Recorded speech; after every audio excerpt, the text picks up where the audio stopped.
Hello दोस्तों, welcome to dear classes में आपका स्वागत है। दोस्तों, अगर आप लोग त्रिकोणमिति के सवाल कर रहे हो और आपको ट्रिग्नोमेट्रिक सवाल को कंटिन्यू रखना है, आगे सवालों को करना है और कोई भी दिक्कत नहीं आनी चाहिए, इसके लिए आपको ट्रिग्नोमेट्रिक टेबल तैयार होनी चाहिए। त्रिकोणमिति के मान आपको तैयार होने चाहिए। आपको मालूम होना चाहिए कि कौन सा मान किसका है। साइन 30 का मान कितना है, या साइन 0 का मान कितना है, या साइन 45 का मान कितना है, या साइन 90 का मान कितना है। ये वैल्यू आपको पता होनी चाहिए। इसके अलावा जब भी हम त्रिकोणमिति के सवाल करते हैं तो सवालों में हमसे किसी ना किसी की वैल्यू पूछ लेता है। जैसे हमसे कॉट की वैल्यू पूछ लेता है, हो सकता है कॉट 60 की वैल्यू पूछ ले, कोई भी।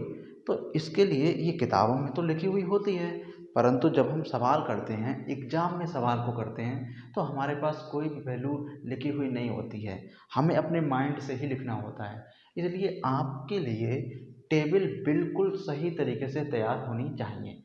आज मैं आपको ये टेबल को बिल्कुल सही ढंग से तैयार कराने वाला हूँ, जिससे आपको कहीं भी किताब में देखने की ज़रूरत ना पड़े और आप जब भी एग्ज़ाम में बैठे हों, आपको जब भी सवाल करना है, अपने माइंड से फटाक से मान निकालें और अपने एग्ज़ाम को आगे बढ़ाएं। आइए दोस्तों, हम इस टेबल को देखते हैं, तैयार करते हैं। देखिए दोस्तों, यूट्यूब पे आपको तरह तरह के वीडियोस मिल जाएंगे। जैसे 0 से 4 तक गिनती लगो, फिर उसे 4 से डिवाइड कर लो, फिर उसके ऊपर अंडर रूट चढ़ा दो। इतना काम करना पड़ता है, तब कहीं जाके हमें साइन का मान मिल पाता है। हमें क्यों करना है यह काम? हम हाई स्कूल में हैं, हाई स्कूल की तैयारी कर रहे हैं। क्या हमें 2 या 4 मान हम याद नहीं कर सकते? बिल्कुल आप याद कर सकते हैं। जैसे कि दोस्तों, साइन 0 का मान 0 होता है, साइन 30 का मान 1/2 होता है, साइन 45 का मान 1/√2 होता है, और साइन 60 का मान √3/2 होता है, साइन 90 का मान 1 होता है। आपको केवल एक लाइन याद करनी है, आपको केवल साइन के मान तैयार करने हैं, बाकी सभी मान इसी के बेस पे निकल आएंगे। तो इसलिए ज़्यादा लंबी बातें ना करते हुए आपको कुछ भी नहीं करना है, केवल आप साइन के मान तैयार कर लो, वरना फिर बहुत लंबी प्रोसेस हो जाएगी। इतना करने में तो हम आराम से पूरी टेबल को ही बना डालेंगे। तो मैं उम्मीद करता हूँ कि आप साइन के मान को सही ढंग से तैयार कर लेंगे। साइन 0 का मान 0, ऊपर 0 है तो इसका मान भी 0 हो गया। बढ़िया बात है, ये तो आपको याद ही रहेगा। साइन 30 का मान 1/2 होता है, साइन 45 का मान 1/√2 होता है। कोई भी कठिन चीज़ नहीं है। आगे बढ़ते हैं। साइन 60 का मान √3/2 होता है, और साइन 90 का मान 1 होता है।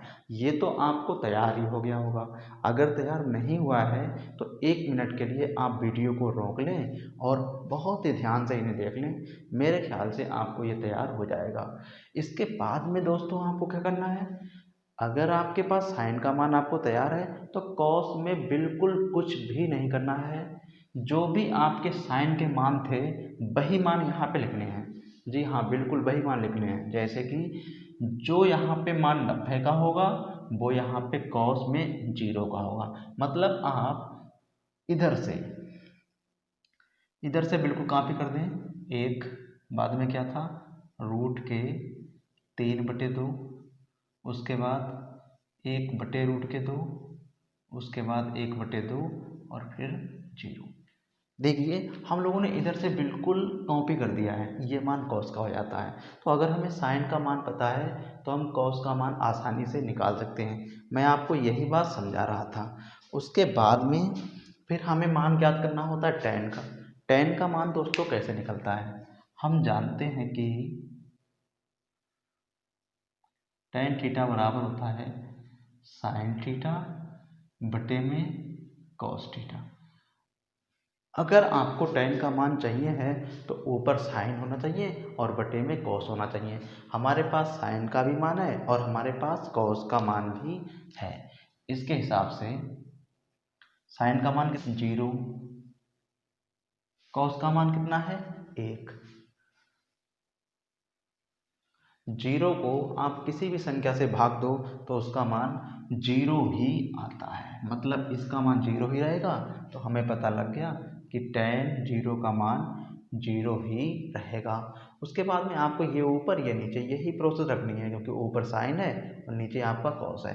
जैसे अगर हम यहाँ पे बात करें तो 1/2 और बटे में क्या हो जाएगा, √3 बटे में 2। अब आप देखो 2 से आपका 2 कट गया, क्या बचा है, 1/√3 बचा है। तो यही मान हो जाएगा 1/√3।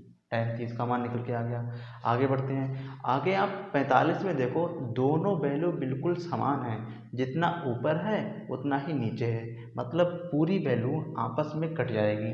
अगर पूरी वैल्यू कट जाएगी तो मान कितना आएगा, 1 आएगा। उसके बाद में हम आगे बढ़ते हैं। यहाँ पे देखिए दोस्तों 2 से 2 कट जाएगा। अगर 2 से 2 कट गया क्या बचेगा, ऊपर √3 बचेगा और बटे में 1 बचेगा।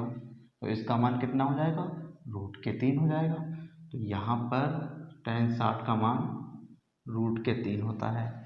आगे यहाँ पर अगर आप देखते हैं तो ऊपर आपका 1 है और नीचे आपका 0 है। जब भी कभी भी किसी भी संख्या को 0 से भाग दिया जाता है तो भाग होता ही नहीं है। अगर भाग किया जाएगा तो आपको यहाँ पे क्या लिखना है, अनंत लिखना है। ये मैंने अनंत बना दिया।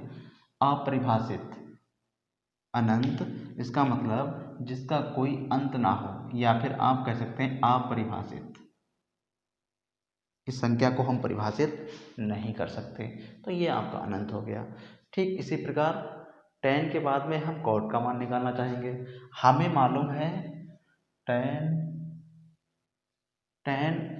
cot का उल्टा होता है और cot का उल्टा tan होता है।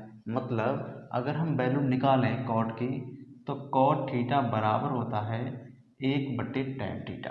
मतलब अगर आपको cot का मान चाहिए है तो tan के मान को उल्टा कर दो। अब आप किसी भी टाइप से उल्टा कर सकते हैं। जैसे अगर आप 0 को उल्टा कर रहे हैं, चाहे आप इस वैल्यू को लिख दो, अनंत आएगा। अगर आप 0 को उल्टा करेंगे तो नीचे 0 चला जाएगा, हर में 0 चला जाएगा, और जब भी हर में 0 जाता है तो 0 से जब भी भाग होता है तो क्या आता है, अनंत आता है।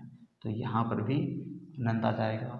अगर आप इसे उल्टा कर रहे हैं तो कितना हो जाएगा, 1/√3 है, नीचे वाली संख्या ऊपर जाएगी, उल्टा हो रहा है ना, √3 ऊपर और बटे में आ जाएगा आपका 1। तो आप क्या लिख सकते हैं, √3 बटे में 1, बटे में 1 लिखा नहीं जाएगा, कितना हो गया, √3, चाहे आप इसे लिख दो। अब आप 1 को अगर उल्टा करेंगे तो वो तो 1 ही रहेगा, कोई भी फर्क पड़ने वाला नहीं है। ठीक है, आगे बढ़ते हैं। यहाँ पर क्या दिया हुआ है, √3 दिया हुआ है। अब इसे हम उल्टा करेंगे, जिस संख्या के बटे में कुछ नहीं होता है उसके बटे में 1 होता है। अब आप इसे उल्टा कर सकते हैं। जब आप उल्टा करेंगे तो क्या आएगा, 1 ऊपर √3 नीचे। तो हम यहाँ पे लिख सकते हैं 1 बटे में √3। उसी प्रकार जब आप अनंत को उल्टा करेंगे तो क्या आएगा, अनंत को उल्टा। देखिए दोस्तों हमेशा याद रखिएगा 1 बटे अनंत का मान होता है 0।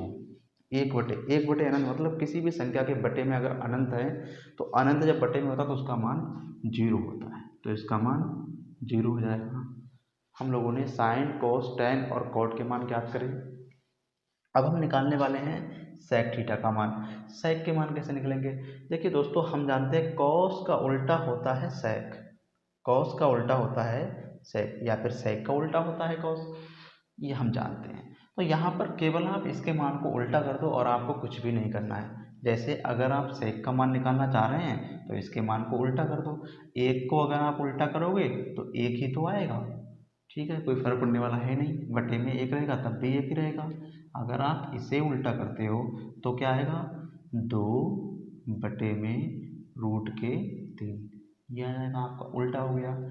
अगर आप इसे उल्टा करते हो तो 1/√2 है, क्या हो जाएगा, √2 बटे में 1, और बटे में 1 लिखा नहीं जाता है।